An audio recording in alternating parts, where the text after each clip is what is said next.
Jornadas LASA. Buenos días. Bienvenidos sean todos a al tercer día de la sección de estudios venezolanos de las Jornadas LASA. Estamos hoy presentes un grupo de escritores de la ciudad de Cumaná para compartir nuestro trabajo creativo. Aquí en la Casa Ramos Sucre tenemos la presencia de José Malavé, Álida Velázquez, Osvaldo Acevedo, Eudis Díaz, Annelice Belmonte, hasta el momento. ¿Okay? La idea es compartir nuestros textos narrativos y poéticos y hacer luego un diálogo con si el público quiere hacer alguna pregunta, algún comentario. En todo caso, el sentido principal de esta actividad es compartir nuestro trabajo creativo y pasarla bien. Voy a dar, sin más, porque tenemos, según el número de lectores, el tiempo bastante justo. Voy a dar paso a José Malavé, poeta, profesor de la Universidad de Oriente, autor del poemario Breviario de Sombras, y alguien que ha producido muchísimo material, no solo poético, sino también en el área del ensayo, donde también ha dictado cantidad de talleres y ha producido pues una gran cantidad de obras que se encuentran en la red. Le voy a dar paso a José Malavé para que podamos escuchar.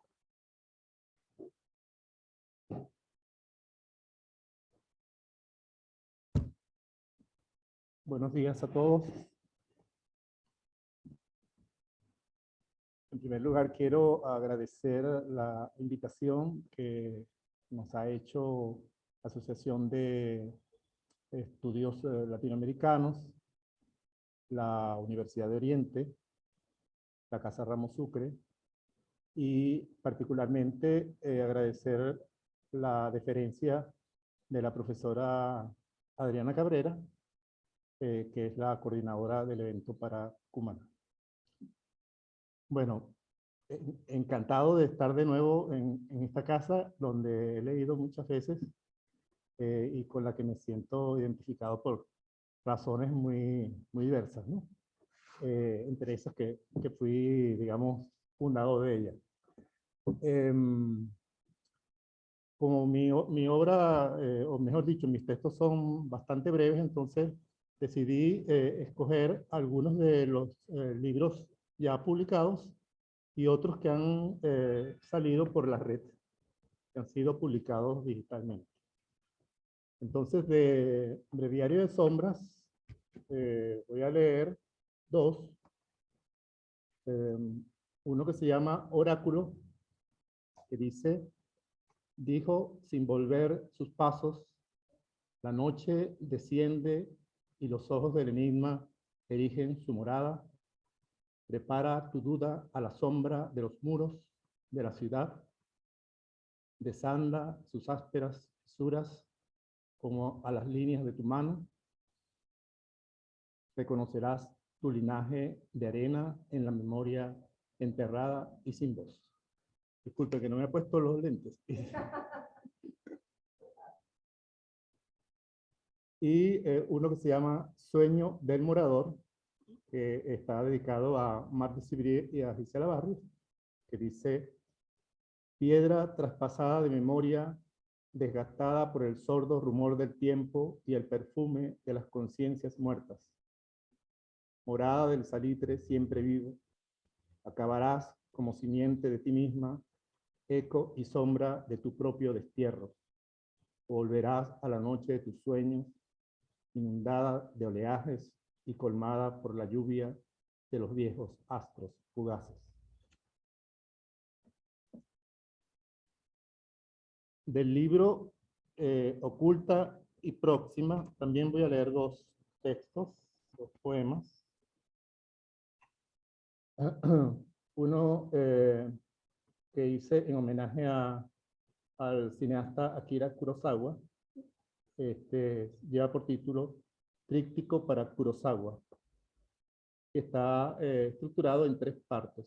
Primero, un viejo sucio de nieve y sake, columpiándose en su soledad, escucha su verdad última en la voz perdida y sin nombre y desea vivir.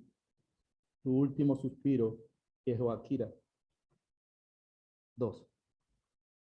¿Quién recoge la bandera en el devastado campo de batalla entre caballos sacrificados y sangre que anega las aguas? El guerrero es grito solitario y lágrimas sobre la tierra abandonada y sombra que el sol en fuga deja. 3.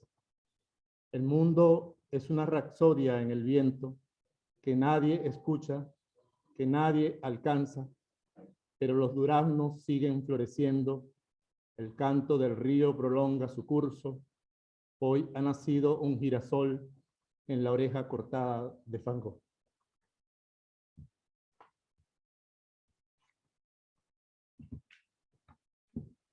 Y este libro tiene varias partes. Y la última parte se llama Memorioso Amor y termina con este poema, porque esa parte está dedicada a Cavafi, al poeta griego Cavafi. Termina con este poema. No tiene título. Cavafi mira por la ventana y recuerda y siente el amor ausente transfigurado en la letra. La cama está despoblada, la luna en el hueco de la soledad, en el brillo de la página. Preterida la palabra, elusiva, en el poema por venir, en el deseo requerido. El amor es ahora este dintel en blanco y una luz manchada y una voz de luna menguada. Y unos poemas sueltos que, como dije, he publicado digitalmente en la red. Seguro no tienen título. Comienzo con uno que no tiene título. Dice: qué extraño creerse en el otro lado del mundo, alojado en un lugar replegado, donde solo entra el sincopado aire de la noche y sus ruidos huérfanos. De pronto, un olor de asfalto y plomo revierte al día sin distancia y nos encontramos tan pasajeros y sucios como el grito desahuciado por la bocina insomne en la avenida. En la página solo una sombra se hace, el trazo solo la intermitencia inocultable de la vida.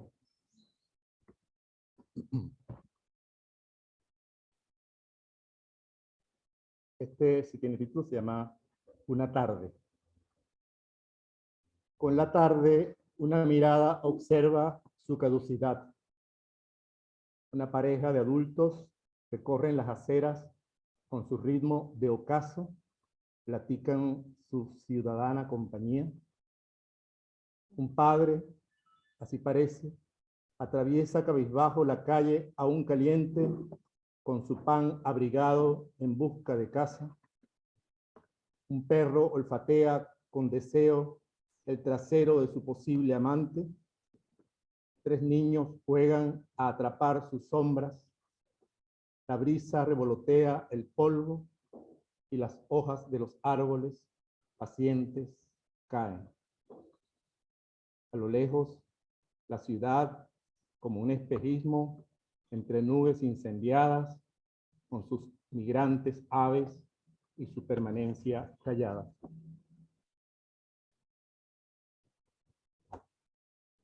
Pasos perdidos. En la tropezada avenida, un hombre apartado despunta la suela de unos zapatos.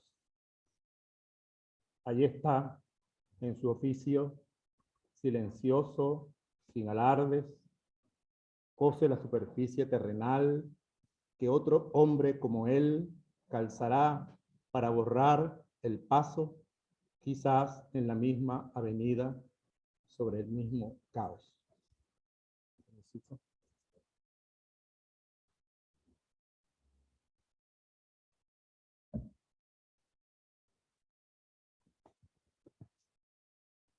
En el rincón. En el fondo, arrinconado, un hombre se distrae, ve hacia ningún lado, piensa en el desierto sin conocerlo, o en las llanuras nunca pisadas, desarma y rearma su vida y algunas piezas no calzan.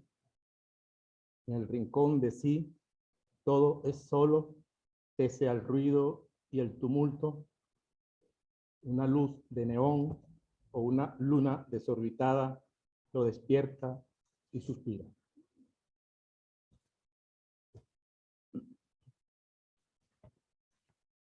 Alteración.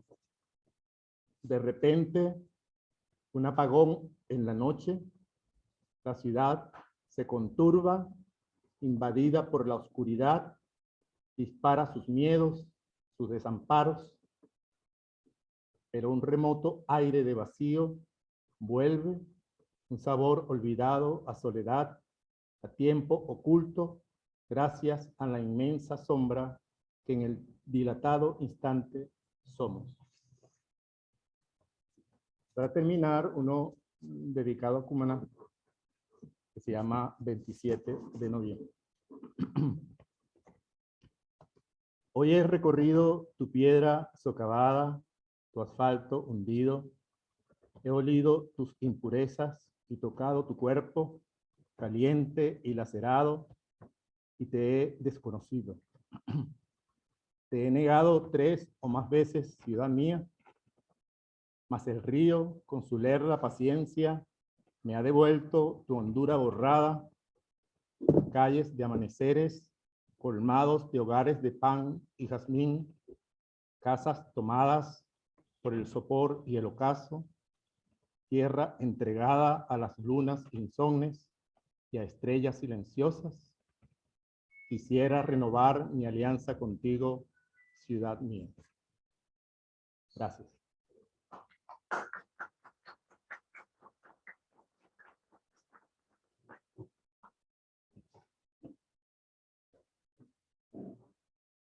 Es realmente reconfortante poder estar en una actividad que tenemos algún público y escuchar los aplausos, para volver a recordar un poquito lo que éramos antes de la pandemia. El profesor José Malavé recordó algunas cosas muy importantes, ¿no? Esta ciudad le debe su literatura, su cultura, le debe muchísimo a la Casa Ramos Sucre. Desde su fundación ha sido uno de los centros que ha permitido que los escritores jóvenes de esta ciudad puedan tener actividad, puedan tener además encuentros, formación. Es un punto cardinal de desarrollo cultural de esta ciudad. Ahorita, como todas las cosas en el país, como mucho se ha discutido también en el seminario, en la sección de estudios venezolanos, durante todo el desarrollo de estas jornadas de Gaza, pues está sumamente golpeada, pero esta actividad de hoy pues demuestra que sigue siendo, dentro de todas las ruinas y los restos que podemos recoger de este país, puntal, que no se rinde. Vamos a dar paso ahora a Osvaldo Acevedo, poeta, editor. Ha publicado una cantidad de libros, de los cuales voy a nombrar solamente 2, El llamador, Ahora que cuervo los ojos, un texto bellísimo, particularmente a mí me gusta muchísimo, el primero que publicó. Y vamos a escucharlo. Ese es precisamente el sentido de esta actividad, que se presente mediante su propia voz.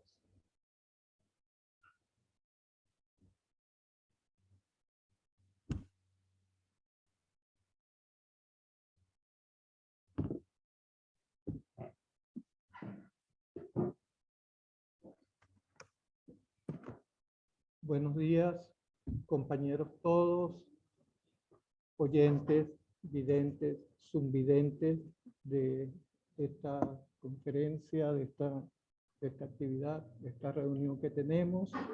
En primer lugar, agradezco la deferencia que ha tenido la Asociación de Estudios Latinoamericanos para invitarme a leer algunos textos de mi producción, a la Universidad de Oriente, a la Casa Ramos Sucre, como bien lo dijo el amigo, hermano José Malavé, una casa que ha sido la universidad de muchísimos escritores cumaneses y sucrenses, y también especialmente a la profesora Adriana Cabrera, una mujer de una valía incuantificable que está siempre dispuesta a ayudar a todas las personas que necesitan una mano amiga que los conduzca por el buen camino de la literatura y de la sabiduría que ella ejerce cotidianamente. Yo voy a leer tres textos.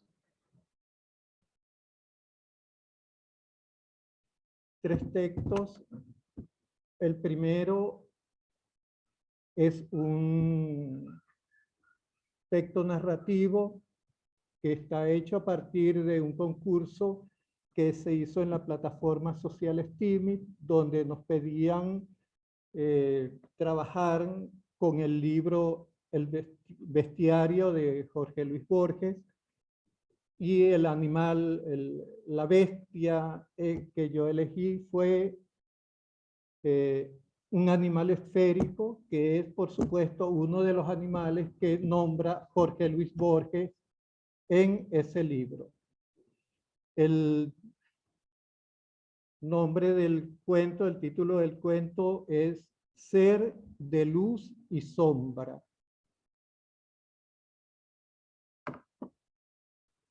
Juntos habían descendido del cielo eterno de los dioses, una vez que decidieron vivir solos para avesarse en las inexploradas rutas del amor.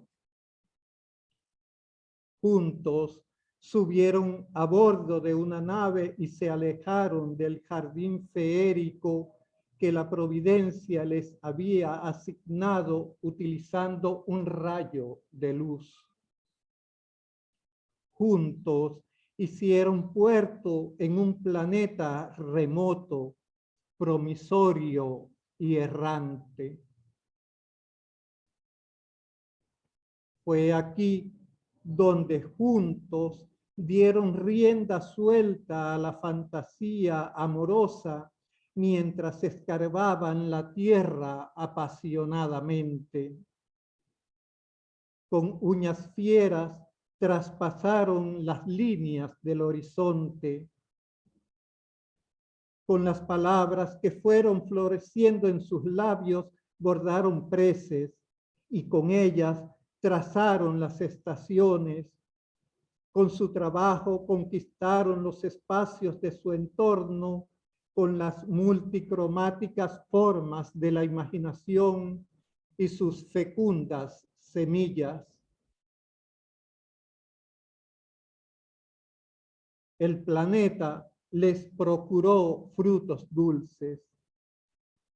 Con la danza de sus vientres concibieron nuevas criaturas en este astro de permutaciones constantes.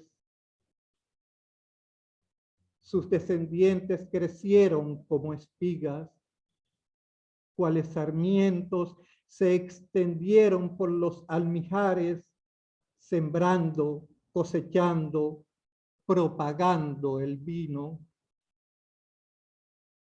Preñaron sistemáticamente los campos con cereales y productos acres, pero esenciales, como el café, el temor, las dudas, los problemas. Mas un día que las lunas, las innumerables lunas, ya habían pintado sus cabellos con el pincel del tiempo, hubo un dilatado eclipse en la constelación de Géminis. La ausencia de luz ahogó los latidos del animal esférico que dejó de brillar y cayó con las alas marchitas al suelo. Entonces, para el hombre también se apagaron las estrellas en el cielo y a la medianoche un rugido turbador retronó en la tierra. El hombre tomó el animal esférico entre sus manos y lo puso en su pecho. Luego caminó sin dirección, sin destino alguno, anduvo yendo hacia ninguna parte. Sobre los oteros, con la mirada desvanecida, atalayó la vacía inmensidad del oriente. Rodó desvencijado por las dunas del desierto. Se hizo jirones al rozar zarzas y ortigas. Tanteó a ciegas el viento buscando consuelo en la íntima oscuridad para proseguir su peregrinar incierto. Anduvo tanto, tanto, que las piedras sangraban al contacto con sus huellas, pero aún así no se detuvo sino para elegir atajos que lo llevaran a la antigua encrucijada del cielo, mientras maldecía a las sombras homicidas que habían extinguido la sustancia del animal esférico. Entonces el hombre lloró por vez primera. Sus lágrimas impetuosas cubrieron las distancias. Crearon lagunas rosadas que se llenaron de sal y se convirtieron en océanos. El hombre hizo una balsa para viajar por su llanto aguas arriba hasta involucrarse con las nubes y ascendió más todavía hasta llegar a la bóveda donde sorprendió al demiurgo de la eternidad jugando despreocupadamente a los dados con basiliscos pendencieros. Tú me diste la luz y ahora la has apagado, dejando a mi alma en la nostalgia ciega. Quiero que me la regreses y te serviré en la tierra para siempre. Le expresó el hombre al demiurgo del cosmos, que recogió sus dados y las monedas amontonadas sobre una mesa de ébano. Yo te conferiré de nuevo la luz.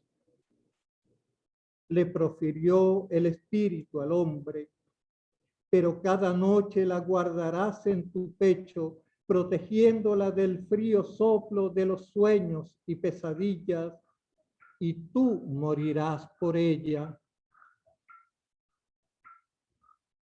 Por el mar de su fe navegó el hombre de regreso y volvió a ver brillar su estrella. Desde ese tiempo, enterrado en las arenas insondables, el hombre vive con su animal esférico, compartiendo un único cuerpo como demonio de luz y ángel de sombras.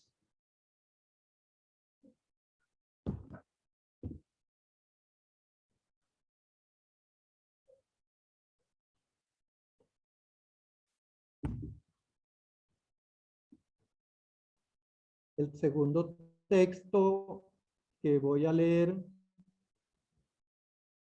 se llama Efigie del hombre. Tiene casualmente un epígrafe de Jorge Luis Borges que dice: yo soy los otros, cualquier hombre es todos los hombres. Estaciones, años, lapsos, siglos, tiempos estelares habitando entre los miedos, sueños, ambiciones que los otros me traen en la sangre como ofrenda. cuando llegan con su rostro a residir en este asilo. Los conozco a todos y a cada uno por su nombre. Con solo mirar sus ojos sé qué piensan, qué quieren. Sé de sus desventuras y de los abruptos acantilados que pueblan los demonios y los elfos del paisaje. Portan la luz, la frente altiva, la duda entre las manos, los viejos estandartes, la interrogación desafiante. Vienen buscando reposo en mí después de tantos latidos. Algunos llegan con un silencio penetrante en la garganta, otros con expresiones rústicas en las esquinas de sus labios. Todos llegan como pueden, haciendo circunferencias, con una escala y una brújula que guía la filosofía del alma. En esencia, ¿qué configura el perfil de un hombre? Adoro sus delirios, sus espasmos, sus rasgos infantiles. Acepto de sus manos el predicamento de la memoria. Devolveré a las efigies la cristalina virtud del Padre, la lágrima furtiva que florece los campos de la historia.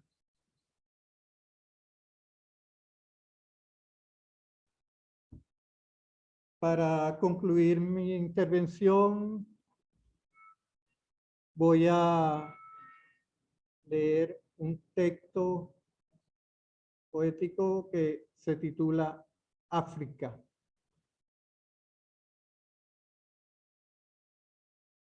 Entre los cielos vacíos, África nace dentro de un Senegal, imprimiendo sus huellas desde los últimos glaciares. Principia a florecer su paso de gacela en el desierto. Alza su esbelto cuello de jirafa sobre el emergente follaje cuando la vida en asombro de aves empieza a estremecerse. El vientre caliente de la tierra rompe fuentes de arena. África, mana salvaje de la vacía concavidad de la tierra. La alianza de la lluvia, la maleza, el verde sí de la vida, que se convierten en manantiales, charcos y llanuras, sustenta en ellas hijos futuros de los múltiples linajes. La vida acuna por primera vez emergiendo de las dunas. África toca los contornos de una alborada turgente. África escucha las dianas de la vida y de la muerte. Cuando llega el sol a zambullirse en los estanques como un lagarto que abre sus ojos y sonríe al ver una pantera desnuda de luz que juega cerca del Nilo. Su corazón beduino es el tambor alerta en las estepas. África virgen cubre las rutas de la humanidad, llevando sobre su cabeza el cántaro del mundo. Gracias.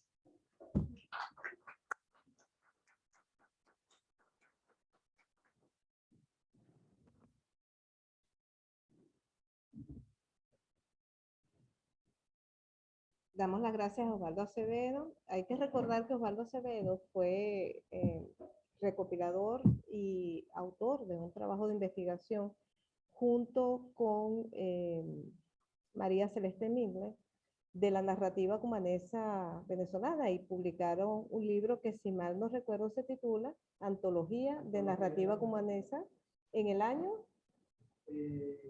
93. en el año 93. Ahí hay un compendio muy interesante de la producción narrativa anterior a esos años, ¿no? Vamos a revisar brevemente el chat, a ver si hay alguna...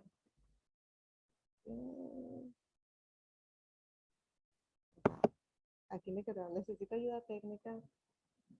El chat, por favor, Samuel, no lo encuentro.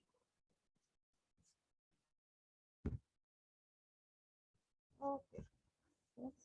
Tenemos aquí, saludos amigos, qué alegría volverlos a ver en la Casa Ramos Sucre, la UDO está aquí, dice Moraima Rojas. Gracias, Moraima. Bien, en el orden de lectura continuamos con Álida Velázquez. Álida Velázquez es lingüista de formación, profesora de la Universidad de Oriente. Con muchísimo orgullo puedo decir mi profesora, así como fue mi profesor José Malavé. Ella va a compartir su producción narrativa y poética, un rol en el que ella está comenzando a desempeñarse con absoluta soltura y con muchísima maravilla. Los voy a dejar con ustedes para que puedan escuchar.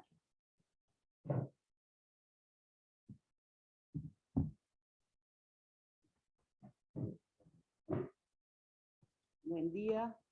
Gracias a los asistentes, gracias a los organizadores de estas jornadas del ASA, gracias a mis dos casas, la Universidad de Oriente y la Casa Ramos Sucre, en la que me siento como que fuera mi propia casa, y me hace recordar un cuento de la hija de una amiga que decía que ella quería que su mamá le alquilara esta casa para ellas vivir. Yo vengo a esta casa y me enamoro completamente de este piso, de estos mosaicos tan llevados en el corazón por cada uno de nosotros.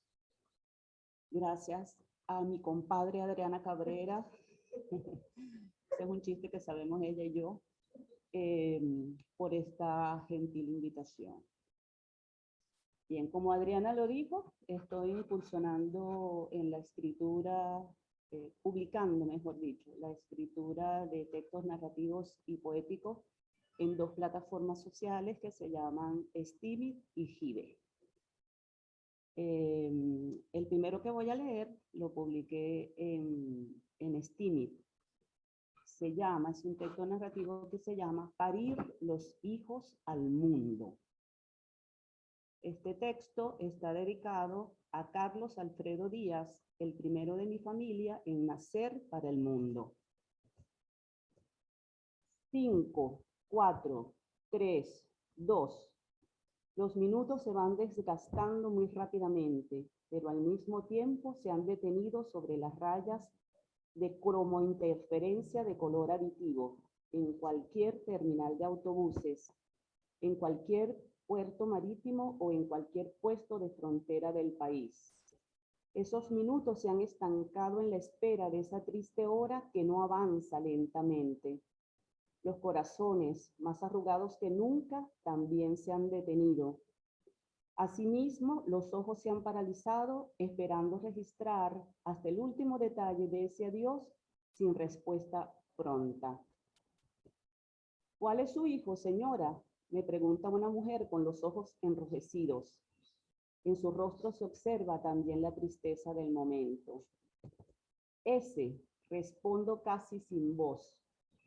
El que se ve más triste entre todos, el de la nerviosa sonrisa, el de la camisa roja y el de la camisa blanca, ese al que le duele irse y dejar a su familia, ese que llora sin soltar una lágrima para no angustiarme más, ese que lleva en el corazón la esperanza de encontrar el futuro que le han quitado a pedradas, ese negrito, el trigueño y también el catirito. El muchacho triste que se lleva en su piel el olor a café recién hecho y el olor a arepas recién asadas, a guiso de madreperlas, a cachapas con cochino frito. a empanadas de caraotas con queso, ese que se lleva el inconfundible olor de las hallacas de cada amoroso diciembre. Es ese que usted ve allá con los otros muchachos, ese el que se lleva el recuerdo de su escuela, del primer beso de una muchacha casta, de cada feliz año que nos dimos en familia y también junto con los vecinos. Ese al que le hice con esmero su torta de cumpleaños cada 11 de diciembre. Ese que no pudo meter en la mochila las fotografías de él con sus abuelos el día que lo bautizaron. Las fotografías impresas de su primer viaje vacacional a Mérida con sus tíos. De él con sus compañeros lanzando al aire su birrete el día que recibió su título de ingeniero. Las fotografías de su graduación universitaria junto a su familia. Ese que no puede llevar en su maleta las cartas y las notas de despedida que le escribieron su familia y sus amigos. Es ese que se ve contento porque lleva de su país su luz y su aroma en su piel. Y aún así, mira nervioso el tablero que marca la llegada y la salida de los vuelos, mientras Aerolíneas Argentinas anuncia la salida de su vuelo con destino a la ciudad de Buenos Aires. Ese que escucha cuando un hombre grita con sonante voz de los parajes andinos, saliendo para Cúcuta, saliendo para Cúcuta. Es ese que sabe que en cualquier otro lado va a estar mejor que aquí. Mi hijo es también el suyo, señora, ese mismo que la está dejando con el corazón hecho pedacitos. Ese que se está yendo porque se le hizo insoportable vivir en estas condiciones tan inhumanas. Ese que se está yendo queriendo llevarnos con él. Ese que se va pensando que jamás olvidará sus raíces. Mi hijo es aquel, señora, el que tiene su celular en la mano porque sabe que llegó la hora de tomar la consabida fotografía en picada de los pies de Ana Celeste, de él y de sus 2 hijas sobre los mosaicos de Carlos Cruz X. Ese que se coloca en la fila de los pasajeros que deben ir subiendo al autobús internacional. Ese que se agarra la correa de su bolso para ponerla a un lado de su cuerpo y dejar espacio para el abrazo inevitable. Ese que sabe que hay un irse acercando la hora más lenta que se atora en la garganta, en un adiós incierto, en un abrazo sostenidamente indefinido, en un adiós madre hasta siempre que duele profundamente. Ese que sabe que hay 6 adiós en un despídeme de y un olvido seguro. Es ese que teme ser devuelto en la alcabala por un antojo de los guardias nacionales o ser desvalijado de sus más preciadas y austeras pertenencias. Mi hijo es ese que, apretado junto a su pecho, lleva su pasaporte en mano, con el que se hace constar que lo di a luz en tierra fértil de los páramos andinos, en pleno sol del oriente carupanero, en las ruidosas calles de Caracas, en los húmedos llanos venezolanos o en el delta del Orinoco. Es ese que yo parí con dolor y amor y que ahora viaja para ser ciudadano del mundo.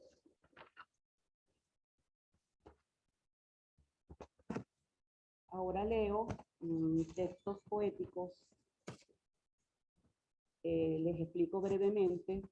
En las plataformas donde participo hay muchos concursos. Entonces, en esos concursos generalmente nos dan o fotografías, o 3 fotografías o 2, y a partir de ellas debemos hacer la conexión para escribir un poema. Los 3 que voy a leer han resultado ganadores en esos concursos. Modestia aparte. Con tu vientre agualuz, oh fortuna, se llama este poema. Con tu vientre agualuz, oh fortuna, surcas las nuevas horas, marcando cada segundo y cada minuto de tus 12 olas y su vaivén, sonriendo a la esperanza, ahita de sueños. Dime, buena fortuna, ¿vendrán los reyes a traernos incienso, mirra u oro? ¿Tejerás un carnaval de 1000 colores, con la reina de copas o con la de oros? Dime, sino anhelado, ¿caminaremos el Vía Crucis a manos del rey de basto o del rey de espadas? Entre equinoccios y solsticios soñaremos con el despertar de las plantas a la belleza, la conjunción de sol y arena, la caída de la piel azafranada de natura, las cosechas encestadas, con sus verdes, amarillos y rojizos aromas, la recia juntura de aguas y heladas, incomparables ocasos y amaneceres. Dime, buena fortuna, ¿tomaremos con nuestros curiosos dedos tu inefable perfección? ¿O seguiremos avistando tu fluir a través de una ventana, viendo calles solitarias o viendo pasar personas con el rostro asustado y las palabras borradas? Dime que no, Cronos de la misericordia. Dime que no a esa última incógnita. El segundo poema se llama Conexiones recónditas. En un principio todo fue belleza. La inocencia paseaba al amanecer con paso blando y sin temor. Luego, inconformes, exprimimos el germen abundante y fértil que nos sostenía. Conexiones recónditas guiaron la mística nave del hombre. Médula y sangre maquinaron con destreza los comandos que entretejen las redes de enigma y verdad, de sortilegio y realidad, de arpegio y silencio, en pretérito, presente y futuro. Agradezcamos hoy las secretas facultades que posibilitan las perfecciones humanas. Ellas nos complacen, nos permiten deleitarnos con el azul de un ancho mar, con el verdor de una pradera, con la vida que destila en los campos nacientes, después de cada tormenta, cuando las criaturas silvestres regresan a mostrarnos la existencia misma. Y mi último texto se llama Ella baila en la noche naranja. Desde su ventana, ella contempla las sonrosadas campanillas que se inclinan ante el alba recién llegado. Hace una reverencia para agradecer la nueva luz que el naciente sol irradia. Inicia con renovada energía el cuentagotas infalible de su ir y venir. Destila su café con olor a sosegado día y lo acompaña con el pan renovador de esperanzas. Sale a la calle a combatir los molinos de viento que en la sed de aventuras lleva la jornada. Decae el día y brota la oscura noche que invade los caminos, que obliga al refugio y al reposo, pero no para ella. Para ella llega el mágico momento de comenzar el teatral espectáculo. Danzarina de fuego, ella baila en la noche naranja, excitada bajo la incandescencia del ignio santuario. Muchas gracias.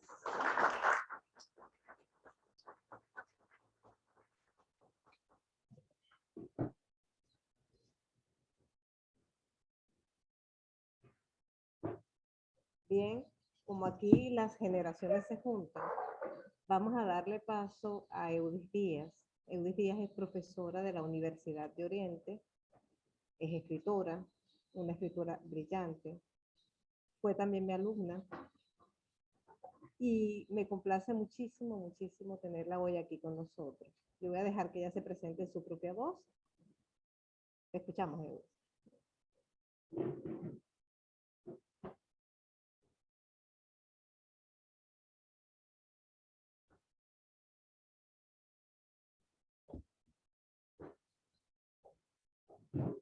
Buenos días, amigos, compañeros.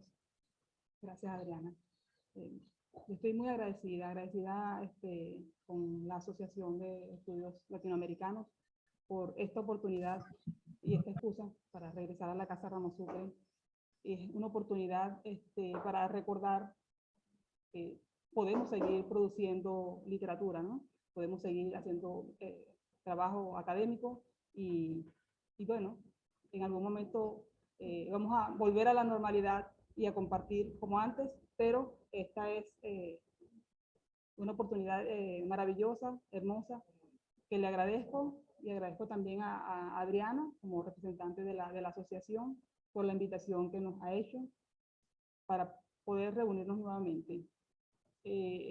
Volver a la Casa Ramos Sucre es también una oportunidad, bueno, ineludible y que agradezco infinitamente porque es la Universidad de Oriente y es la señal de que seguimos aquí, podemos seguir trabajando, que hay siempre producción, ¿no? en la Universidad de Oriente, a pesar de las circunstancias y del estado en el que se encuentra actualmente.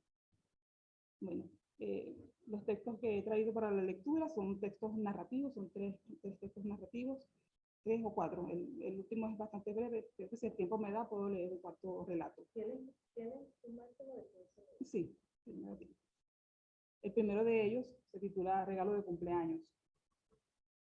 Ese día yo cumplía 6 años.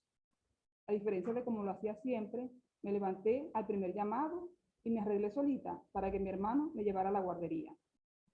Nuestros padres se iban al trabajo muy temprano y mi preparación quedaba a cargo de mi hermano mayor, quien con poca paciencia me ayudaba a arreglarme y me llevaba luego a la casa de una señora muy gruñona que se ganaba la vida cuidando niños de mujeres que no podían atenderlos ellas mismas. Mi hermano celebró con un, vaya, se nota que hoy creciste un poco, mi buena disposición para alistarme por mí misma, y una vez que terminé mi desayuno, me llevó a casa de aquella bruja. Siempre me dejaba allí, desvalida, abandonada, y se iba para su escuela. Por ese entonces, él estudiaba 4º grado. El año escolar siguiente, yo también iría a su escuela a estudiar 1er grado, y seguramente nos iríamos juntos. Ese día, mi hermano no iría a buscarme de vuelta. Como ya tienes 6 años de edad, deberás irte sola para la casa. Te vas derechito, no te distraigas con nada en el camino.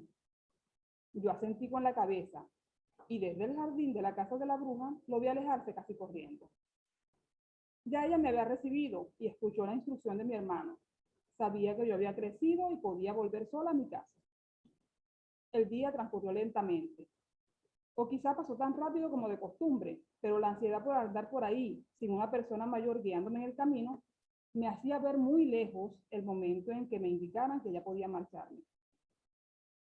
Finalmente ocurrió y puse los pies fuera de aquella casa, sintiendo que mi mayoría de edad me permitiría no solo andar por la calle, sino decidir también el ritmo de mi andar y las pausas que tomaría para llegar a mi destino.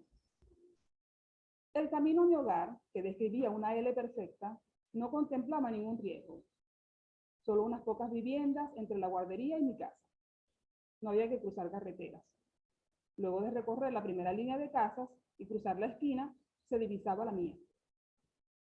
Entre la esquina y mi hogar había un pequeño parquecito con un tobogán, un columpio y una rueda. Lo atravesé. Me subí a la rueda, di 2 vueltecitas y me bajé para seguir mi camino a casa. Era la primera vez que daba vueltas ahí yo sola. Con la ayuda de mi hermano era mucho más divertido, pues yo solo me sentaba y lo veía correr para empujar la rueda y luego saltar a ella para aprovechar el efecto de su envión. A veces él ni siquiera se subía a la rueda, sino que corría incansable para hacerla girar solo para mí. Al acercarme a casa noté que mi mamá ya había vuelto de su trabajo y me esperaba en la puerta con los brazos cruzados a la altura del pecho y el ceño fruncido.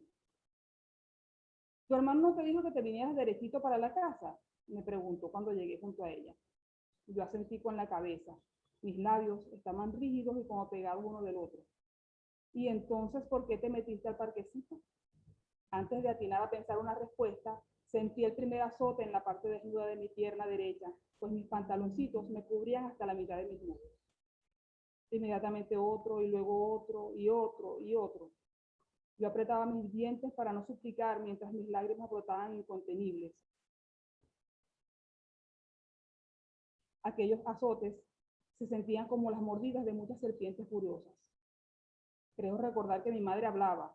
Seguramente me daba explicaciones de por qué me aleccionaba de aquel modo. Un líquido tibio corrió por mis piernas y solo entonces cesó la lluvia de azotes. En el cuarto, mi hermano me ayudó a limpiar la sangre de mis heridas y me entregó luego un pantalón largo de tela muy suave que no me lastimara al usarlo y que me permitiría ocultar las marcas de mi castigo, por lo menos mientras estuviéramos cantando cumpleaños con los amigos cercanos.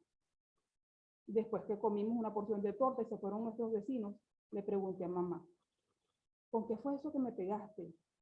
Me miró con una expresión similar a aquella con la que me había recibido. ¿Qué? ¿Quieres probarlo otra vez?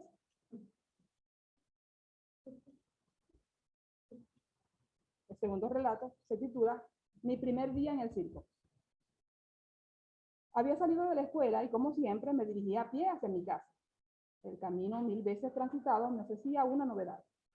El terreno baldío ubicado cerca del hospital estaba lleno de remolques y circundado por rejas metálicas, cada una como de 1 metro de altura y 2 de largo, que se engarzaba una a otra, a otra y a otra, hasta rodear por completo el lugar, haciendo una cerca infinita en torno a una enorme carpa que habían levantado justo en el centro del terreno y en cuyo tope ondeaba un inquieto banderín multicolor. Debían haber trabajado muy rápido, pues cuando pasé camino hacia la escuela, no había la más mínima señal de aquella enorme carpa que ahora cubría cerca de 300 metros de diámetro y alcanzaba una altura de más de 3. Estaba feliz e impresionada ante aquel monumento a la diversión y alegría. Solo había visto circos en televisión. Y en ese momento me lamenté porque, como conocía del apretado presupuesto familiar, pensé que el primero que había visto en mi vida, solo lo apreciaría desde el exterior, porque jamás podría pagar un boleto para ver las funciones. Con un rápido vistazo busqué una puerta de entrada, pero al ver que aquella cerca parecía idéntica en todos sus puntos, la salté. En ese momento me sentí feliz. Feliz de no ser una niña pequeña como la mayoría de mis compañeras de curso. De hecho, siempre había sido la más alta del salón. Por eso, cuando nos formábamos fuera de la escuela para cantar el himno, quedaba de última, y ahí podía fingir que cantaba o simplemente distraerme mientras los que estaban enfrente de los docentes y ante la bandera entonaban a todo pulmón aquellas letras patrias. Una vez que atravesé la cerca, corrí hacia aquellas paredes de lona que a ratos se hinchaban y me obligaban a alejarme un poco para no caer. El elevado ruido en el interior de la carpa daba razón del arduo trabajo de ensamblaje y organización que allí se llevaba a cabo. Voces, gritos y algunas risas. Sonidos metálicos y secos de objetos que eran arrastrados, aserrados, martillados, rugidos, mugidos, graznidos. Mientras caminaba circundando el lugar, arrastraba mi mano izquierda por la lona y mis dedos descubrieron una pequeña rasgadura en la tela. Sonreí complacida ante la posibilidad que me ofrecía esta abertura de mirar dentro del lugar. Pero al hacerlo me encontré con un ojo que me miraba desde adentro. En ese momento las paredes de la carpa se hincharon y caí de espaldas. Luego con rapidez me levanté y busqué huir, aunque realmente me sentía desorientada y no hallaba hacia dónde dirigir mis pasos. Sin embargo, al reorientarme, corrí lo más rápido que me permitieron mis piernas. De pronto tropecé con un hombrecillo que había salido a mi encuentro. Con las piernas abiertas hasta donde se lo permitía su anatomía y los brazos en jarras, me bloqueó la huida. Intenté saltar la barda que minutos antes yo había traspuesto, pero el hombre me impidió hacerlo al sujetarme de mi mochila. ¿Quieres conocer un circo por dentro?, me preguntó mientras sonreía con una mezcla de cinismo y bondad. Me miraba inquisitivamente, a menos de una cuarta de mi rostro y sin soltar mi mochila. No, respondí con un hilo de voz que me pareció ajeno.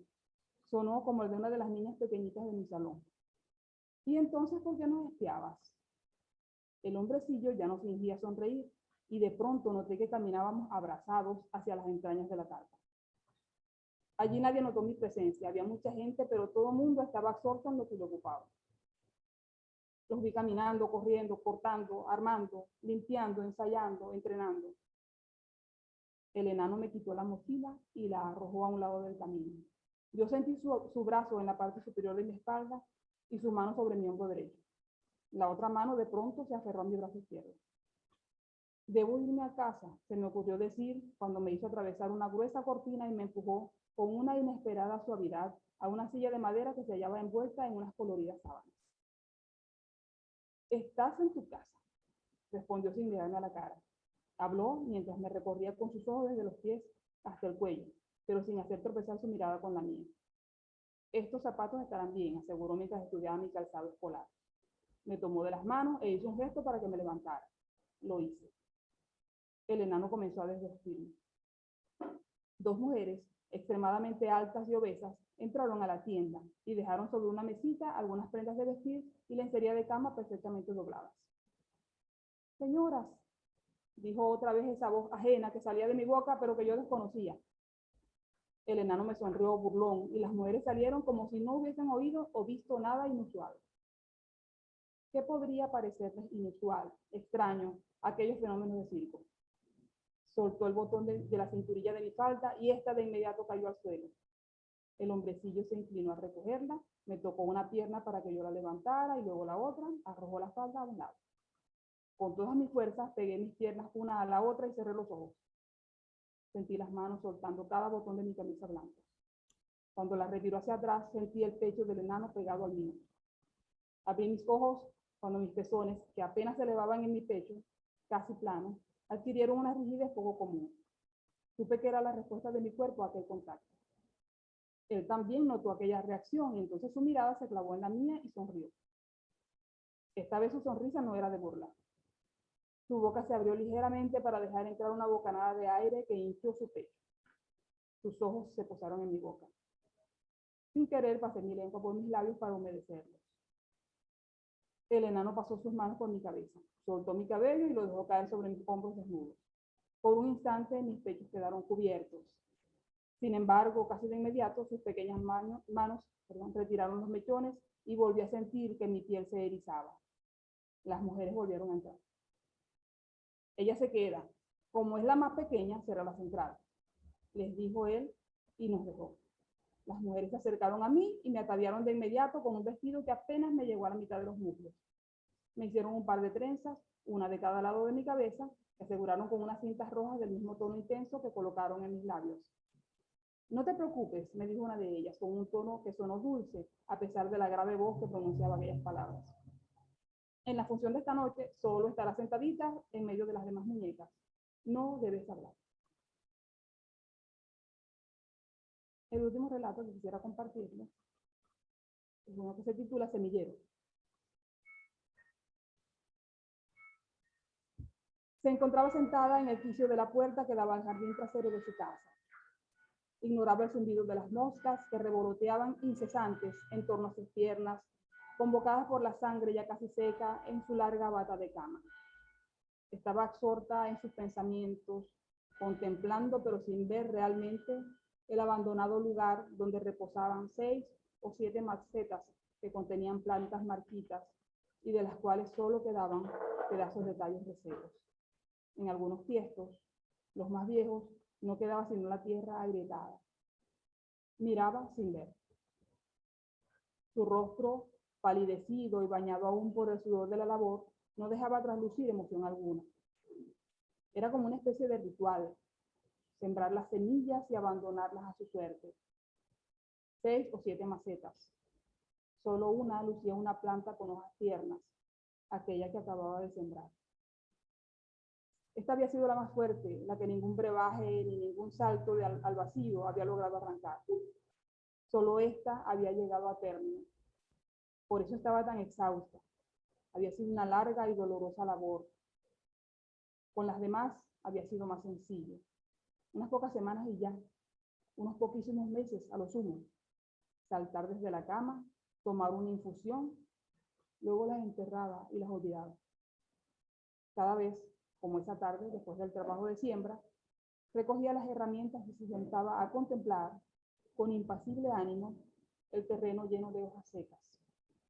Cada tiesto era una lápida sin inscripción, debajo del cual reposaba cada semilla germinada y despegada. Muchas gracias.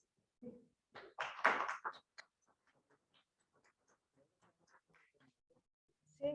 Bueno, como para que no sé, de todas maneras, pregúntale a los que nos está escuchando a qué les se conectó. ¿Se conectó? Se desconectó la presentación. Sí. Pregunto. Ok. ¿Nos están escuchando? ¿Tenemos conexión?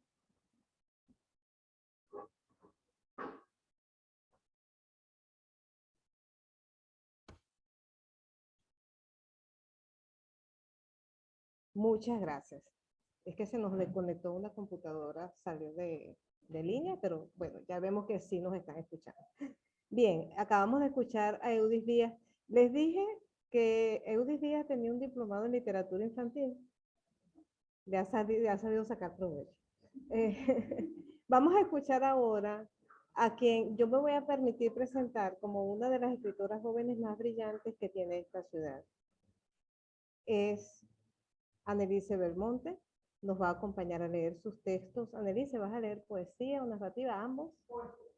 Va a leer poesía, Annelise. Yo no voy a agregar más porque no hace falta. Annelise va ahora a compartir con ustedes. ¿Qué, Annelise?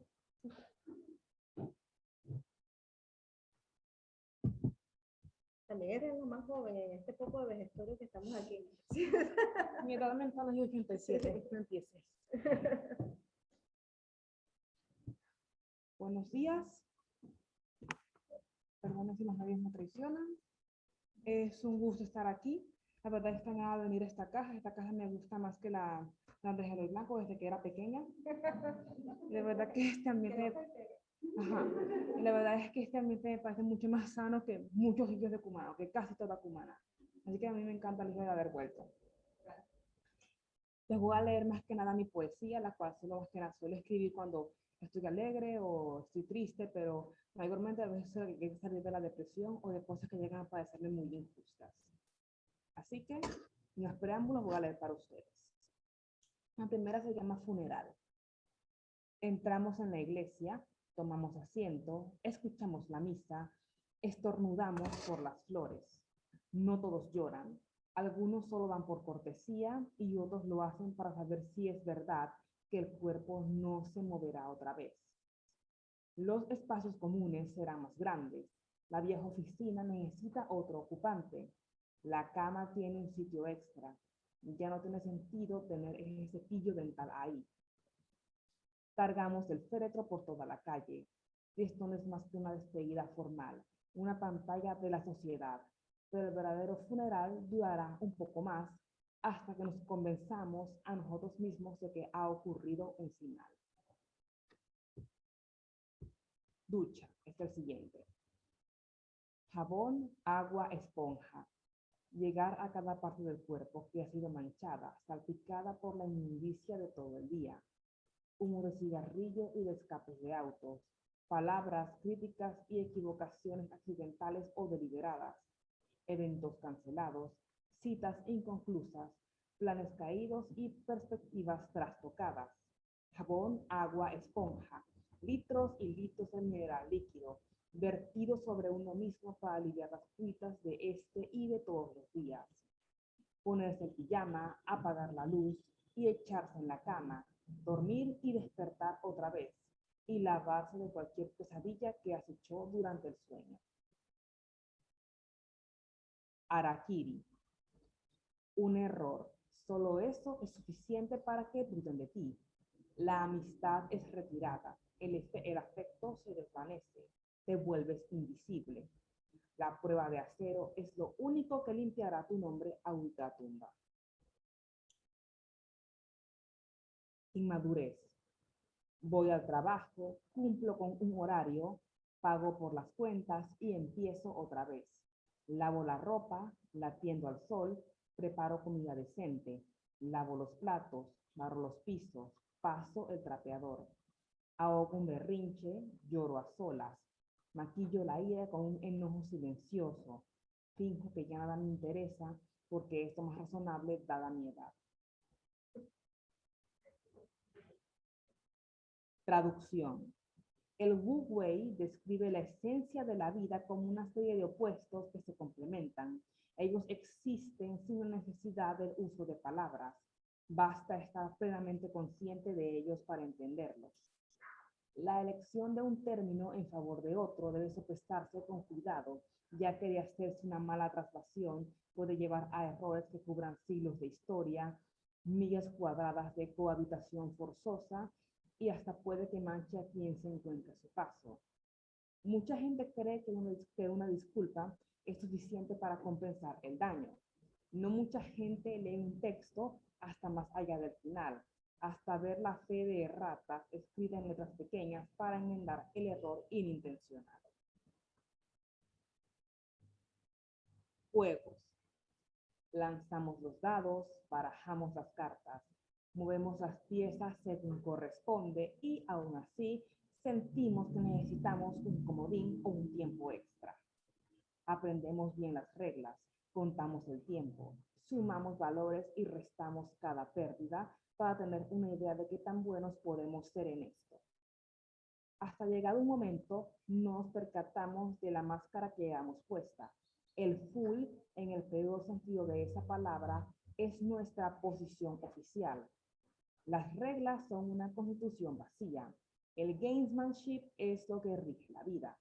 Nos da vergüenza mirar la tabla de puntuaciones porque, por más que pasen los años, la experiencia nunca es suficiente para movernos como es debido y sentir que hemos hecho una buena jugada alguna vez. Hipótesis de continuo es el siguiente. Para mí esto es tan fácil de ver, solo en los momentos en los que estoy en la única compañía del horizonte más grande que existe, siento algo parecido a la felicidad. Una vez un hombre sabio dijo, lo que no se pueda medir, hazlo medible. Pero ¿qué se puede hacer si la cantidad final del cálculo universal es el infinito? ¿Qué palabras puedo usar para explicar aquello que yace más allá de lo que vemos a simple vista? Las estrellas nacen para luego morir. En ese tiempo, muchos de nosotros habremos fallecido y revivido cientos de veces. El universo no es geocéntrico ni menos heliocéntrico, así como la esencia de la humanidad no es egocéntrica, seguidora de un líder cuyas palabras deban ser consideradas tan importantes como los evangelios. En los dientes del pianoforte se hallan todas las voces y todos los instrumentos de la orquesta. El círculo no tiene principio ni fin. En cada segmento de línea hay puntos que forman parte de cualquier figura geométrica que lo habite, sea cual sea su escala. El hijo de Cristóforo y gruñe de envidia. Él no puede dar cabida a más voces sin alterar su esencia. Estoy consciente de lo que hago, de que lo que hago despega de toda la base sobre la que mis colegas y todos los que me antecedieron construyeron sus vidas y asentaron su fe en que todo tiene una razón de ser. ¿Qué se puede hacer si la cantidad final de todo el cálculo universal es el infinito? ¿Cómo enclaustrar todo lo que hubo, hay y habrá por siempre en una simple fórmula? ¿Hay inclusión o disyunción? Nuestro universo forma parte de uno o varios, aún más grandes de lo que pensamos. Somos el complemento o la diferencia con relación a algún mundo hermano o antagónico. Lo real se vuelve imaginario, lo racional se vuelve irracional. La incertidumbre nunca ha sido bien recibida. La gente, en su desesperación, espera hallar orden bajo un océano de caos. Nada está asegurado. El siguiente y último se llama XX, XX, XX, XY, XY, XY, y lo escribí en honor a las personas de la comunidad LGBT que tuvieron su día oficial el lunes pasado. Todas estas personas de la historia, también de la ficción, que me han caído bien y que sigo adorando de paso, y que tuvieron una vida muy complicada antes y después de que los atraparon. Las reglas establecidas siempre nos parecieron injustas. Al enterarse, nos miran como si nos hubiésemos convertido en monstruos.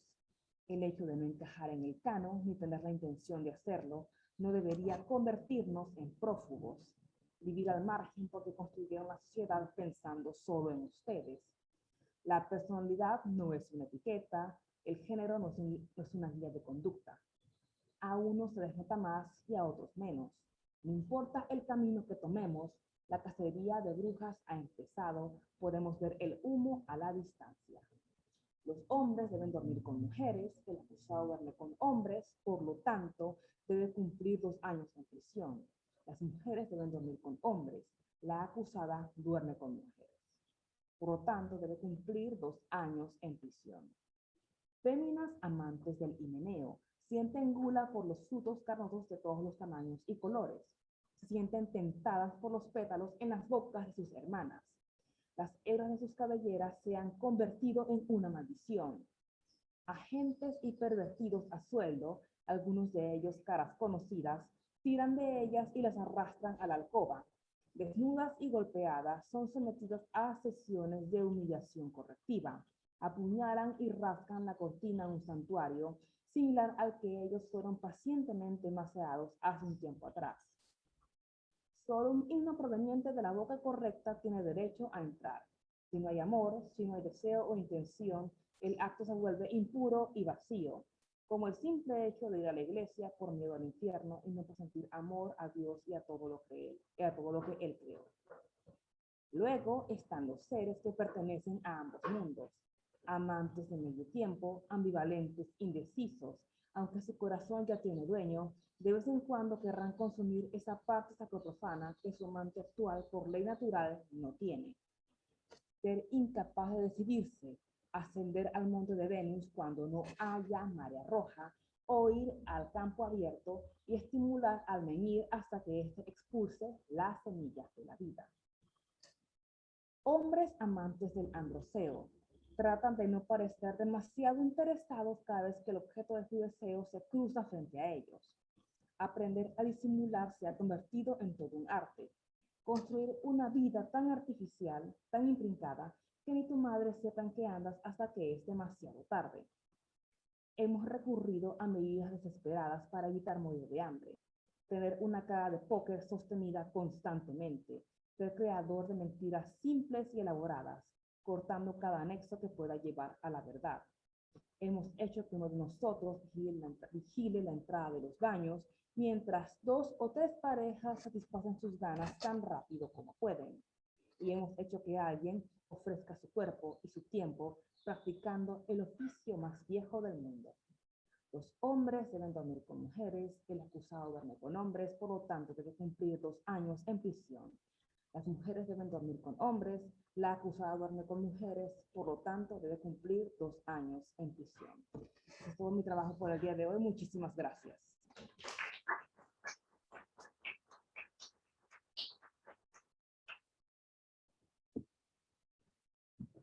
Muchísimas gracias, Michelle, por este regalo y por introducir pues esta voz tan hermosa tuya, joven, fresca. Michelle es el futuro de esta ciudad, de verdad. Bien, vamos a escuchar ahora, y tenemos ajustadito el tiempo, a Reinaldo Cardosa. Reinaldo Cardosa es egresado de la Universidad de Oriente, profesor de la Universidad de Oriente, y ahorita presta también su trabajo a un proyecto muy hermoso humanitario que se llama La Vida de Nos. Vamos a escuchar a Reinaldo, que es un escritor también con obra publicada. Su libro, El Bosque Salvaje, publicado por Equinoccia, ¿verdad? Es una muestra maravillosa de su narrativa. Lo dejo con ustedes.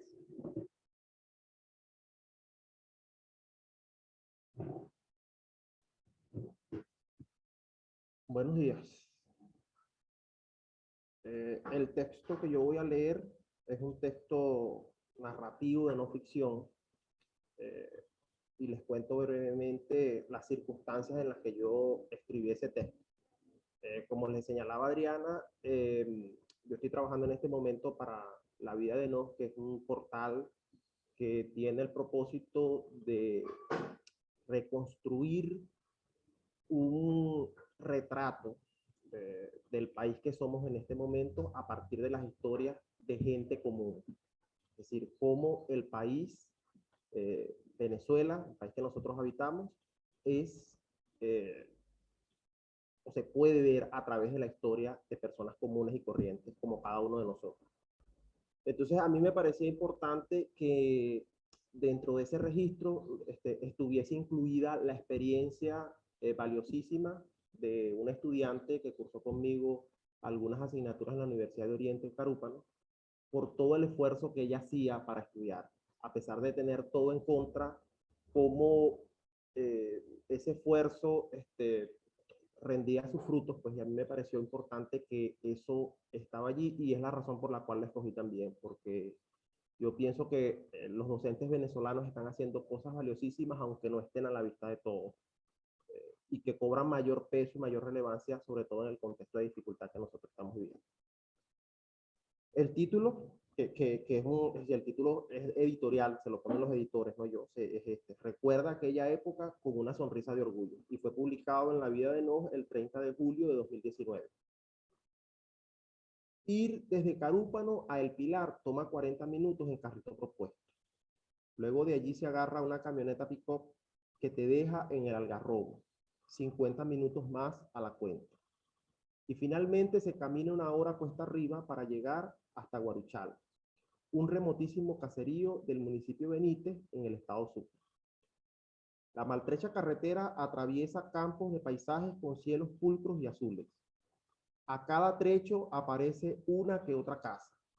En la medida en que se complican las condiciones de las vías, es mayor la belleza de la vista.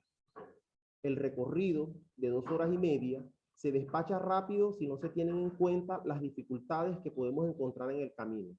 La lluvia intensa, como la que cae hoy, el estado de las carreteras de tierra que se desmoronan con el agua hasta convertirse en un charco espeso y amarillo, las crecidas de los ríos que impiden el avance, el transporte escasísimo, el riesgo de que se haga de noche y encontrarse oscuras en zonas en las que nunca ha existido tendido eléctrico y menos alumbrado público. En Guaruchal vive Lisbeidy González Rojas y durante 12 años hizo esa travesía que la llevaba de su casa a Carúpano y luego de vuelta. Recuerda aquella época sonriendo, como si se enorgulleciese de su triunfo. Los repetidos viajes no tuviesen mayor trascendencia o tuviesen un significado diferente si no fuese por las razones que la movían. Lisbeidy asistía a clases en la Universidad de Oriente en su sede de Carúpano. Ella superaba todos aquellos obstáculos 2 veces a la semana para cursar la licenciatura en Educación Integral que comenzó a estudiar en 2007. Y esta historia fuese la de una persona más que se esfuerza por estudiar y obtener un título universitario, que en este país las hay muchas, si no fuese por las condiciones en las que su protagonista lo hacía. Lisbeidy conversa y atiende las ollas que están sobre las hornillas.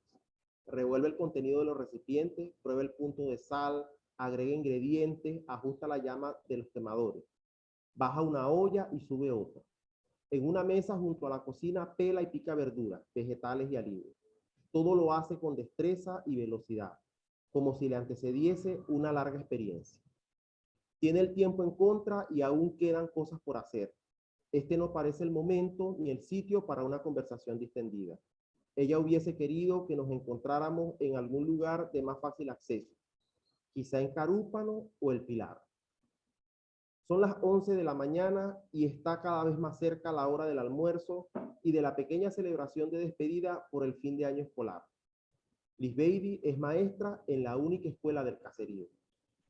Además de la sopa de pescado para la familia, prepara un pasticho y tequeños para sus estudiantes. Su dinamismo no parece coincidir con su figura menuda y sus ojos un tanto tristes y cansados. Y más tarde tengo que preparar otro pasticho y una torta para mi niño pequeño, Ángel Luis, que cumplió años hace días y hoy se lo celebraremos.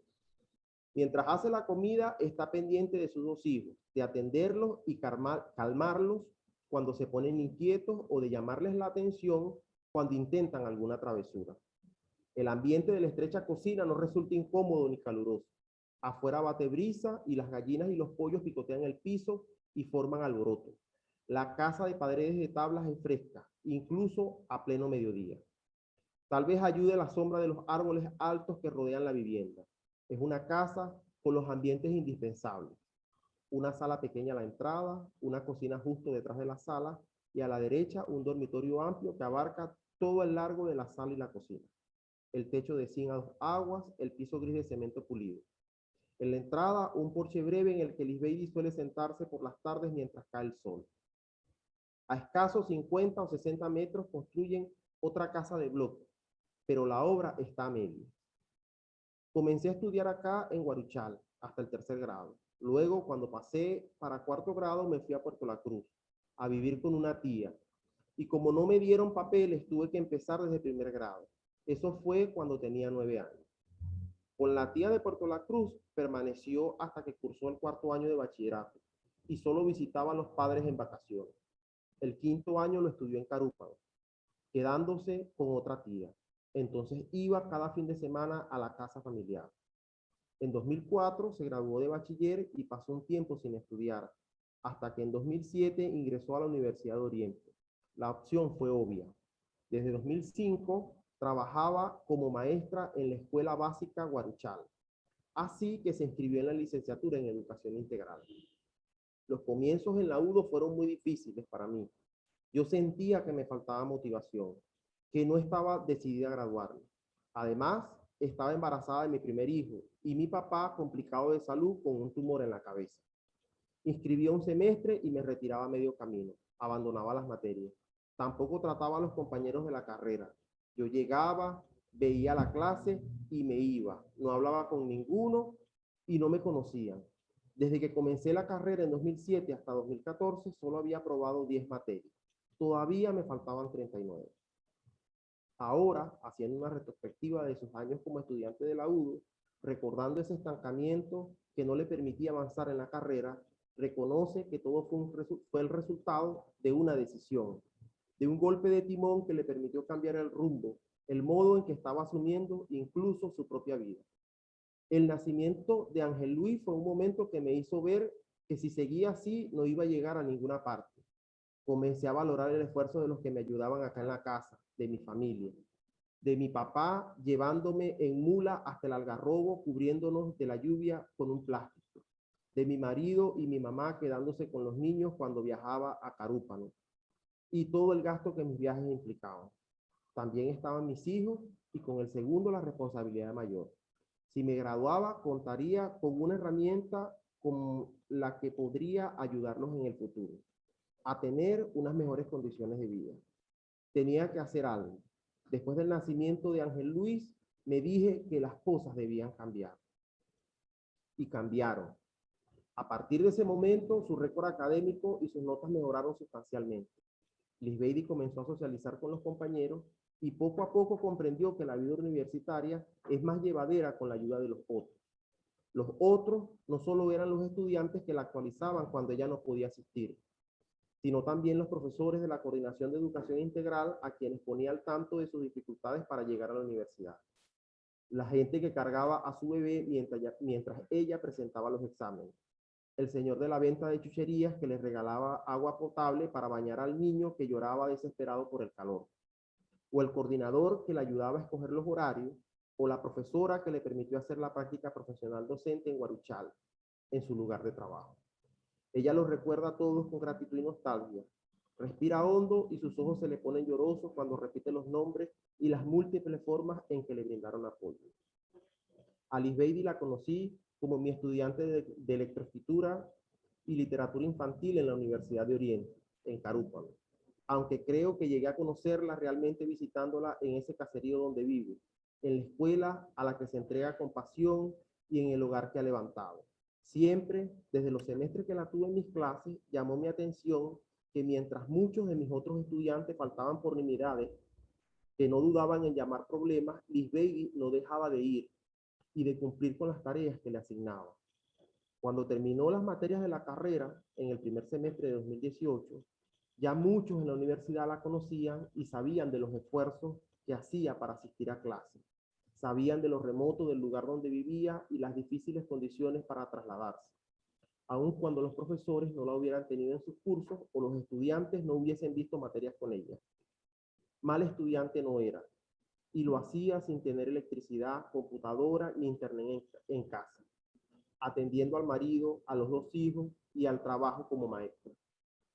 Que Lisbeidi estudiase era no solo paradójico, sino también aleccionador, aunque ella no se hubiese propuesto dar lecciones a nadie. Ahora tiene en mente superar el último obstáculo, vencer la burocracia de la administración pública y la universitaria para culminar con los trámites que le permitan obtener su título de licenciada en Educación Integral. Espera haberlo logrado antes de que culmine 2019. En esta pequeña cabaña de madera en medio del campo vive Lisbeidi desde hace 10 años con su marido Julio César, de 40 años, la misma edad que tiene ella. El hombre se dedica a la agricultura junto con 2 cuñados y sus suegros en las tierras de estos últimos. Guaruchal es conocido por ser uno de los proveedores de verduras y hortalizas en la región. Acá se cultiva ocumo blanco, ocumo chino, auyama, yuca, cacao, café, ají dulce, tomate y maíz. Con ellos viven los 2 hijos, Julián Ángel José, de 9 años, y Ángel Luis, de 5. cerca, en la vía que une su casa con la escuela donde trabaja, tienen las casas sus padres y sus 2 hermanos varones. Hay otra hermana que vive en Caracas. Liz Baby es la mayor.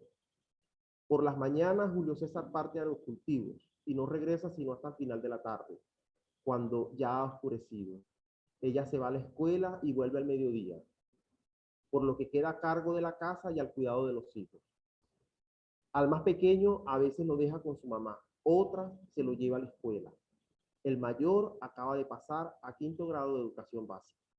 La familia, la unión familiar, es uno de sus valores más preciados, no solo por lo que tiene en casa, sino por sus hermanos y los padres que viven en la misma calle. La cercanía les permite apoyarse, cuidarse unos a otros. Ella no lo dice, pero sabe que cuenta con ellos, que la quieren. Cuando el almuerzo está listo, cae una lluvia recia que produce un ruido ensordecedor al contacto con el techo de zinc. Eso le da un poco de tiempo más a Liz Baby para alistarse, bañar a los niños, vestirlos y organizar la comida que llevará a la despedida de sus alumnos. El trayecto de 15 minutos a pie por la carretera de tierra que lleva desde la casa de Liz Baby hasta la escuela donde trabaja parece el único momento de la tarde en que está quieta, aunque camina y carga con los envases que ha preparado. A un costado del camino, como una casa más, aparece la escuela de paredes de tablas pintadas de rosado, techos de zinc y piso de cemento pulido. Si no se confunde con otra de las casas, es por el letrero de madera encima de la puerta de entrada en el que se lee Escuela Básica Guaruchal. Fue construida por miembros de la comunidad, con madera cortada por ellos mismos, con cemento para el piso y láminas de zinc para el techo que consiguieron a través de donativos. Solo tiene un aula, que usan las 2 maestras en 2 turnos para atender la matrícula de 39 alumnos y la cocina. Ambas piezas no llegan a sumar un área de 40 metros cuadrados. El salón está ambientado con gracia y colorido, con vistosos carteles pegados a las paredes y mesas y sillas nuevas. En la cocina hay movimiento. Otras 4 mujeres ya han adelantado parte de la comida. Un olor a masa de pequeños fritos sale por la puerta hacia los alrededores. La institución tiene instalado un sistema de paneles solares que donó la Embajada de España en Venezuela en 2018, pero lleva unos 3 años fuera de servicio porque las baterías de almacenamiento están dañadas. Los técnicos que venían periódicamente a hacerle mantenimiento no han vuelto desde hace algún tiempo. Como en el caserío no hay electricidad, el sistema de paneles solares es una necesidad para la escuela y los niños, para proporcionar iluminación, ventilación y alimentar el congelador de la cocina. Liz Baby saluda cariñosa a los niños y a las madres que los acompañan, y de improviso se encuentra otra vez en un ir y venir que parece ser su estado habitual. Se reúnen todos en un bar, una sala abierta con un par de paredes de bloque y piso de cemento, que está a escasos metros de la escuela, y que los dueños suelen prestarles para actividades como la de esta ocasión. Hasta allí trasladan las sillas y algunas mesas del salón de clase. No hay música, pero sí pasapalos variados que circulan en bandejas entre los invitados. Los niños corren alegres de un lado a otro y comen lo que la maestra y las mujeres de la cocina reparten. Ya hacia el final traen un termo de jugo que sirven frío. El día anterior, Liz Baby fue al Pilar y trajo el hielo que ha conservado con celo en una cava plástica. Allí mismo mantuvo fría la carne molida del pasticho y el pollo para la comida principal para los estudiantes. Yo amo mi trabajo. Me siento contenta con lo que hago, dice mientras se le dibuja una sonrisa y le brillan los ojos. El clima de trabajo es agradable y me llevo bien con todos en el pueblo. Con mis estudiantes solo tengo las mismas dificultades que tienen los docentes en contextos similares al que tengo yo. Y son cosas con las que uno aprende a lidiar, a ir superando. La gente siempre me pregunta que por qué no me voy de acá a la ciudad para darle mejores condiciones de vida a mis hijos. Y yo cada día me convenzo más de que no hay mejor lugar para crecer que este caserío, con todas sus limitaciones y carencias. No me imagino fuera de acá, porque además adoro la naturaleza y la vida en este campo. Creo que encontré mi lugar en el mundo y estoy dispuesta a disfrutar. Además, que no sé si finalmente el texto lo recoge, la experiencia del viaje a este remotísimo pueblo fue toda una experiencia porque, bueno, implicó también que yo superara las dificultades que ella superaba a diario con muchísima frecuencia. Entonces, bueno, muy agradecido por el espacio y agradecido a ustedes por la atención. Buenos días.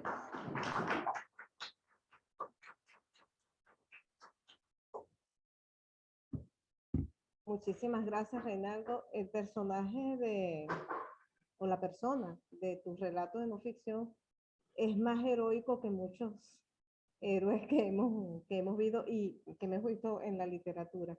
Bueno, como estamos ajustaditos de tiempo, yo sin más voy a leer los textos que traje preparados para esta ocasión. Son dos. El primero es un texto narrativo. Tiene subtítulos, así que no son varios textos. Voy a leer unos subtítulos, forman parte del mismo texto. Se titula Apolo Duclos-Sentier, el conejo. Apolo nació con labio leporino. Una hendidura irregular le partía el labio superior y daba a su cara el aspecto de una pequeña papa arrugada. Por lo demás, era perfecto, enérgico, muy negro y extraordinariamente bien proporcionado. Los ojos amarillos, herencia de Florentín Sentier, mi tátara, fosforecían en ese rostro extraño, hipnótico para todos los que se congregaban alrededor de la cama donde Florentín yacía agotada de su primer parto. La abuela Sentier conoció en aquel momento una felicidad cálida, nueva, junto a la sensación de que las cosas comenzaban a ser como debían ser y que su vida empezaba a asentarse en esa tierra que aún sentía ajena. La abuela decía, en este culo de mundo. Sentier, pronunciaba mi padre, recordando con ojos demorados, callaba un instante y se reía, sus dientes alegres, blanquísimos. La vieja Sentier era jodida. Decía, mucho después comprendí los silencios redondos de mi padre, deshilaba visiones del paraíso.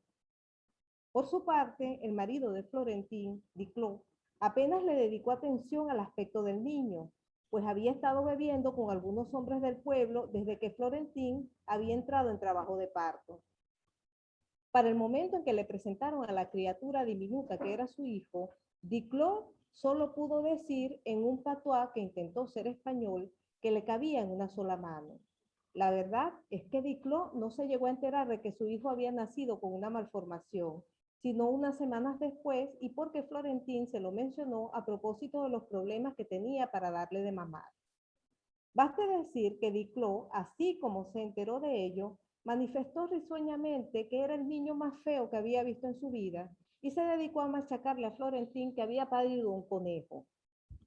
De manera que Duclos se convirtió en el responsable directo de que Apolo fuera apodado por todos el conejo. Un hábito contra el cual las caras torcidas, las rabietas y los reclamos de Sentier no pudieron. Apolo murió pronto, casi un año después de la devastación del huracán que los dejó a todos en la miseria, que se llevó los cacautales, mató a los cochinos, desenterró las cosechas de ocumo y exterminó los peces. Murió ese año calamitoso, aciago. Murió en la soledad más sola que pueden padecer los niños, porque Sentier nunca lo supo, pero fue llamada por su hijo, quien se hallaba en el desesperado trance de morir. Fue llamada hasta que la voz infantil se atascó en una tos de sangre, se disolvió en una dificultad de aire, en un no ser desparramado de amor hasta que la muerte, dulce en su momento, anuló todo dolor y todo deseo de persistir. José Calazán. Cuando Apolo murió, tenía 7 años y ya se había ganado por sí solo una fama terrible en el pueblo. Tenía habilidades especiales para el pillaje y la cacería, y por ambas actividades, que ejercía con pasión, Florentín tenía que lidiar con los reclamos de los vecinos, las molestias de devolver lo robado y la impotencia de comprender que Apolo era un incordio que no se enderezaba ni con consejos, ni con castigos, ni con las palizas que de vez en cuando le propinaba Duclos. Lo cierto era que a la par de la irritación que causaba, su facilidad para soltar palabras soeces tropezadas con la nasalidad del labio leporino, movía a todos a una risa inmediata, llana, que pronto arrastraba al perdón. A todos, menos al viejo José Calazán, el brujo, que vivía con su hermano brujo también en un rancho que instalaron en Cerro Seco. El viejo José Calazán bajaba al pueblo solo cuando era requerido para atender una lesión, curar una enfermedad o una picadura de culebra. Sacar venenos era su arte. Un arte que todos entendían venido de las órbitas oscuras, tratos aborrecibles con demonios y espíritus selváticos. Había quienes creían que ningún veneno podía afectar al viejo Calazán. También había quienes creían que no podía morir. Todos en el pueblo guardaban un respeto temeroso por el brujo y evitaban mirarlo a los ojos, y de entre todos, Apolo era el que más le temía. Bastaba que el viejo entrara en la misma habitación para que el niño se deshiciera en meados y se le paralizara la lengua. Pero su temor no tenía un fondo metafísico, más bien provenía de las dolorosas evocaciones de las muchas curas que el anciano había practicado en él. Además de los tratamientos de su cara desde que era un bebé, hubo que ser atendido por diferentes emergencias. Un hombro dislocado por una caída de una mata de mango, la remoción de un diente partido, la extracción de una canica de la nariz y la sutura de muchas rajaduras de cabeza. Diclo solía decir que el cráneo de Apolo estaba hecho de retales de cuero cabelludo. Pues resulta que un día, cuenta mi padre, el viejo Calazán fue directo a la casa de Setién y en una conversación larga y secreta que Florentín se llevó a la tumba, la convenció para que mandara a Apolo a aprender sus curas con hierbas. Fuera porque la conducta de Apolo se iba convirtiendo en un problema serio, fuera porque, como decían en el pueblo, el brujo la hipnotizó, al otro día Apolo subió berreando y a la fuerza al rancho de los Calazán, del cual volvió feliz en la tarde, cargando una jaula con un samuro tuerto. Una criatura de los barrancos, salvaje, que miraba a todos torvamente con su único ojo asesino. Vea, Setién, vea. Apolo ya no paró de hablar de los pozos de culebras que tenían los Calazán en el rancho, ni de las iguanas secas que tenían en las paredes, ni de los huesos translúcidos que colgaban en racimos del techo de palma. Y ciertamente, poderosa debía ser la magia de los Calazán, pues el conejo moderó su rapiña y por 2 meses Setién se vio casi liberada de las tribulaciones que el hijo traía sobre su casa. 2 meses hasta que Apolo, el conejo, a quien su propia madre había arropado en su catre la noche anterior, desapareció. Todos los vecinos, todos, Florentín y Diclo, aquellos a los que Apolo había sometido al tormento y a los que no, hasta los hermanos Calazán batieron los montes, vadearon el río, alumbraron las letrinas, registraron los fogones y cisternas. Nada el primer día. Para el segundo, ya nadie podía siquiera fingir optimismo, proclamando una pronta aparición. Una broma pesada de ese carajito que era como el diablo. La tristeza dio paso a las preguntas, a teorías cada vez más lúgubres. Fue el viejo Calazán quien bajó del cerro con el cuerpo flacuchento y medio comido por las hormigas. Fue José Calazán quien le quitó a Setién el cuchillo que sostenía con mano floja, quien apaciguó las amenazas de muerte que Florentín le lanzaba al viejo 1000 veces maldito, hermano del demonio, con una voz enronquecida de tanto llorar y ya sin fuerzas por el dolor. Fue el viejo Calazán quien cerró blandamente los ojos de Apolo, le limpió las pajas de la cara con su propio pañuelo. Fue el viejo Calazán quien habló con la gente que llenaba el rancho de Florentín, quien explicó que había encontrado al niño en el pozo de las serpientes, en ese pozo profundo de cuyo peligro muchas veces había advertido a Apolo. Fue el viejo Calazán quien notó a Diclo en el rincón, paralizado en el borde de la demencia, con las pupilas huidas en el centro de los ojos secos, sordo, ciego, para todo lo que no fuera el sufrimiento. Fue el viejo Calazán quien trajo de vuelta a Florentín de la embriaguez homicida, quien la exhortó, vea, Setién, vea. Y Florentín vio. Y lo que vio, dice mi padre, fue nada. Vio a un viejo avergonzado, dolorido, vio a un viejo arrugado con los dientes amarillos y las manos temblorosas, vio a un viejo con las piernas flacas y vacilantes, vio un rostro enjuto, apretado, vio una piel picada de viruelas, vio unos ojitos negrísimos, vio una historia larga de hambre, enfermedad y soledad, vio una voluntad. Luego dejó de ver. Lloró. Lloró hasta que no le quedaron lágrimas. Y cuando ya no pudo llorar, le cantó a su niño. Y siguió cantando durante el lavatorio, durante el entierro. Le prometía pajaritos, chocolates y coquitos, una carreta, un perrito. Se emborrachó. Dejó que Dicló se ahogara dentro de sí mismo. Desde ese día, siempre que se tropezó con el viejo José Calazán, le pidió la bendición como si fuera su padre o un santo. Ahora les voy a leer un poema para terminar y cerrar, que se llama Somos.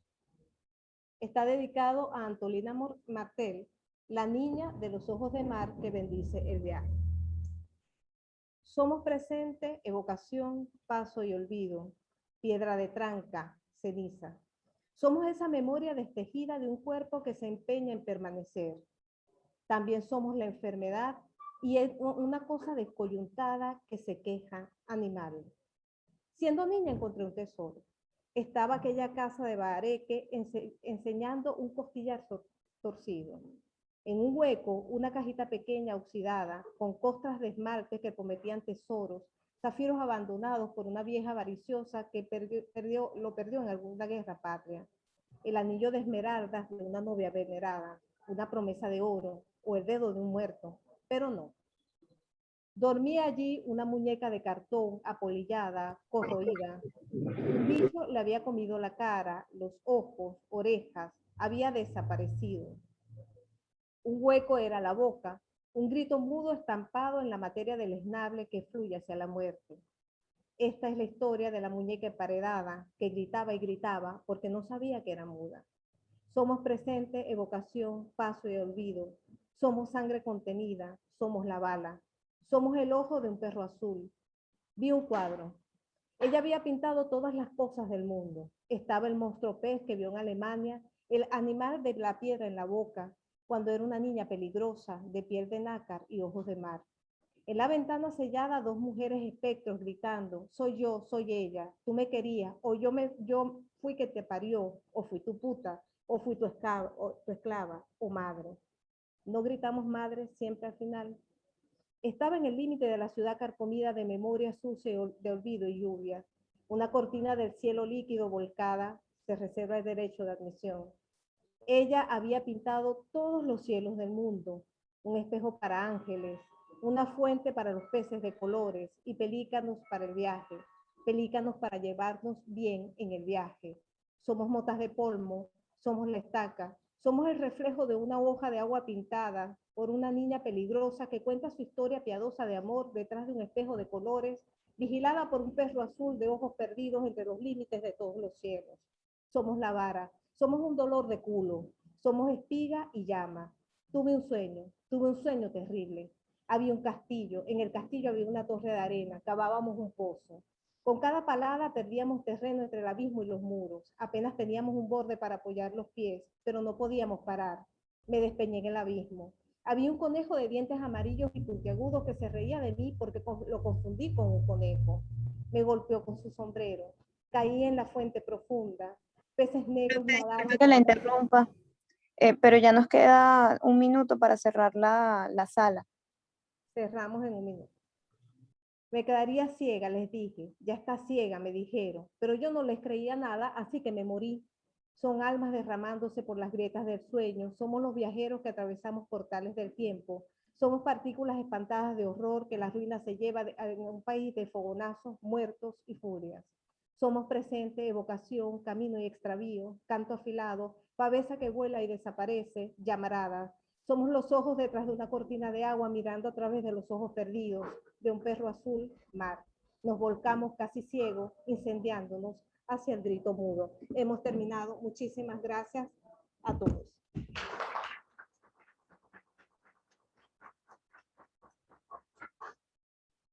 Fue un placer escuchar sus poemas. Gracias a todos por estar aquí. Gracias por haber participado. Gracias a la Asociación de Estudios Latinoamericanos. Por favor, sigan participando en las otras mesas que están muy interesadas.